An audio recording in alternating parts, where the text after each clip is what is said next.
আল্লাহ তাআলা বলেন, অথচ তুমি সাথে সাথে অভিযোগটা করলে কাকে? আল্লাহকে।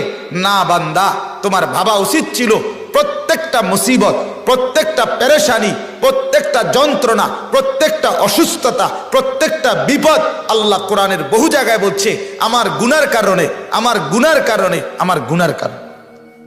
কি কারণে বলেন? গুনার। একটা কাঁটাও যদি বিধে আমার আঙ্গুলের মধ্যে, সেটা আমার গুনার কারণ। হাসান বসরি রহমতুল্লাহ আলাইহি বলছেন, যদি গরু ছাগল কারো গৃহপালিত, মানে আমি গরুটা পালি, ছাগল হাঁস মুরগি এগুলোরও যদি কোনো বিপদ হয়, রোগ হয়, অ্যাক্সিডেন্ট হয়, কোনো মুসিবত হয়, তিনি বলেন আল্লাহর কসম এটা আমাদের গুনার কারণে।